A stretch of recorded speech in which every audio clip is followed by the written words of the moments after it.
बिस्मिल्लाहिर्रहमानिर्रहीम।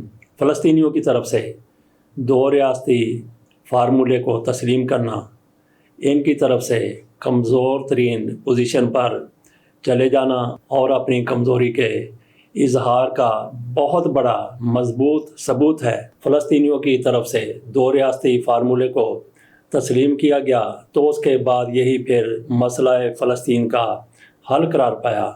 दो रियासती फार्मूला क्या है, फ़लस्तीनियों के साथ इस फार्मूले को लेकर, इस हल को लेकर कब कब क्या क्या होता रहा, वो आपके सामने तफसील रखते हैं।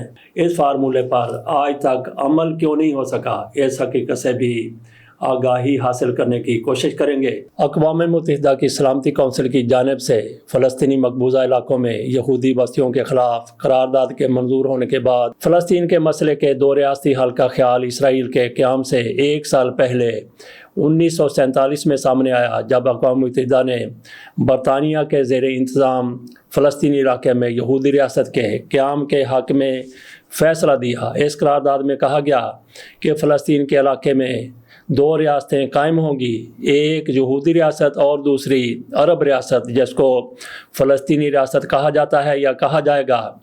1967 की अरब इसराइल जंग में इसराइल ने बहुत से अरब इलाकों पर कब्ज़ा कर लिया। 1990 में होने वाले ओस्लो मुआहदे के तहत अक़वाम मुत्तहिदा की करारदाद की रोशनी में आज़ाद फ़लस्तीनी रियासत का क़याम अमल में आना था, लेकिन उस मुआहदे को अमली जामा नहीं पहनाया जा सका और दोनों फ़रीक एक दूसरे पर इल्ज़ाम धरते रहे। यहाँ पे थोड़ा सा तौक़ुफ़ करते हैं। दो रियासती हल कब सामने आया था? अभी इसराइल मार्ज़ वजूद में नहीं आया था। इसराइली रियासत 1948 में कायम होती है, दुनिया भर से यहूदियों को लाकर बसाया जाता है और दो रियासती फार्मूला 1947 में इसराइल के क़याम से भी एक साल पहले अक़वाम मुत्तहिदा की तरफ से सामने आ गया था। इसमें ओस्लो मुआहदे की बात हुई है। ओस्लो मुआहदे की तरफ चलते हैं। ओस्लो मुआहदा क्या था, कब हुआ और उसका फिर अंजाम क्या हुआ? BBC ने ओस्लो मुआहदे के बारे में बड़ी लफाजी से काम लेते हुए तहरीर किया। 13 सितंबर 1993 का ये एक आम सा दिन था। अमेरिका के इस वक्त के सदर बिल क्लिंटन ने जब वाइट हाउस के सब्ज़ादार में पीछे हटते हुए इसराइली वज़ीर-ए-आज़म एरियल शेरोन और फ़लस्तीनी रहनुमा यासर अरफ़ात को हाथ मिलाने का मौका दिया तो वो इंतहाई पुरसकून नज़र आ रहे थे।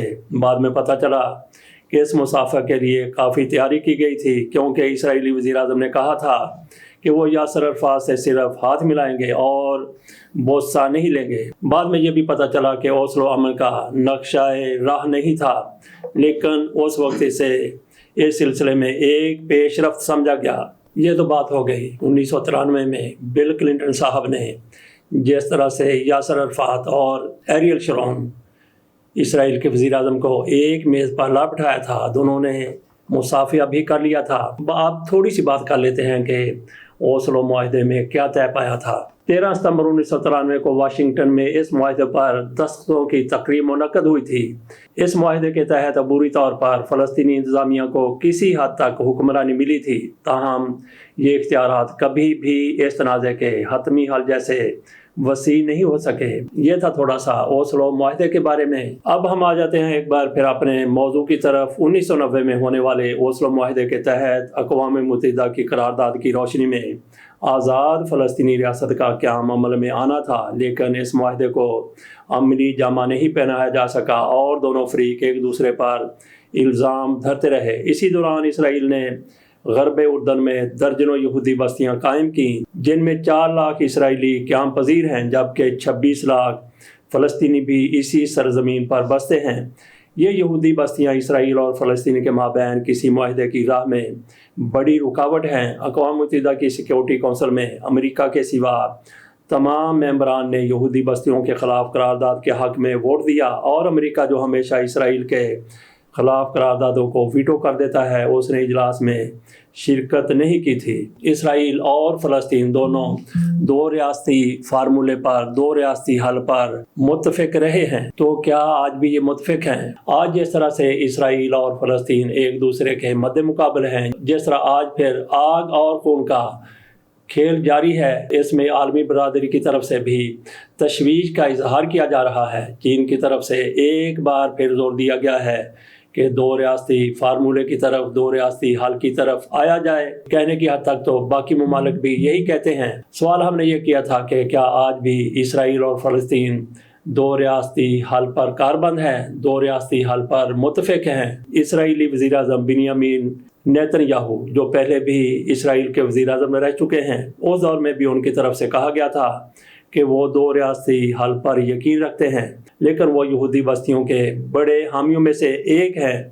بنیامین کی حکومت اسرائیل کی تاریخ کی سب سے زیادہ قدامت پسند حکومت سمجھی جاتی ہے۔ اتفاق سے آج بھی نیتن یاہو اسرائیل کے وزیر اعظم ہیں، آج بھی وہ 2 ریاستی فارمولے کو، 2 ریاستی حل کو تسلیم کرتے ہیں، لیکن یہودی بستیوں کے وہیں پر قیام پر بھی وہ کاربند ہیں، اس سے بھی دستکش ہونے کے لیے تیار نہیں ہے۔ محمود عباس فلسطین اتھارٹی کے صدر ہیں، ان کی طرف سے آج بھی یہی کہا جا رہا ہے کہ مسئلہ فلسطین کا حل 2 ریاستی فارمولے میں موجود ہے۔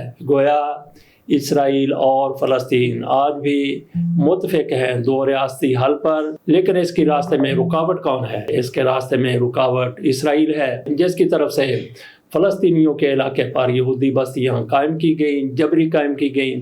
ویسے تو پورے کا پورا اسرائیل ہی جبری طور پر قائم کیا گیا تھا، لیکن ایک دفعہ اسرائیل کا قیام ہو گیا، اس کے بعد اسرائیل کی توسیع پسندانہ پالیسیاں، حملوں کے دوران فلسطینیوں کے علاقوں پر قبضے، یہ دراصل 2 ریاستی حل کی راہ میں بہت بڑی رکاوٹ ہے۔ اسرائیل اگر آج بھی ان بستیوں کا خاتمہ کر دیتا ہے جو غیر قانونی طور پر، ناجائز طور پر فلسطینیوں کے علاقوں پر قبضہ کر کے بسائی گئی ہیں، تو مسئلہ فلسطین کا حل نکل سکتا ہے۔ اسرائیل اس طرف آنے کے لیے تیار نہیں ہے، جبکہ امریکہ جو اسرائیل کا سب سے بڑا سرپرست ہے، وہ بھی اسرائیل کی رائے کے خلاف جانے پر آمادہ نہیں ہے۔ تو پھر مسئلہ فلسطین کا حل کیا نکل سکتا ہے؟ اور 2 ریاستی حل کے راستے میں سب سے بڑی رکاوٹ اسرائیل تھا، ہے، اور اگر رہتا ہے تو پھر اس مسئلے کا پرامن حل نکلنا مشکل ہی نہیں، ناممکن بھی ہے۔ اس کے ساتھ اجازت دیجیے، اللہ حافظ۔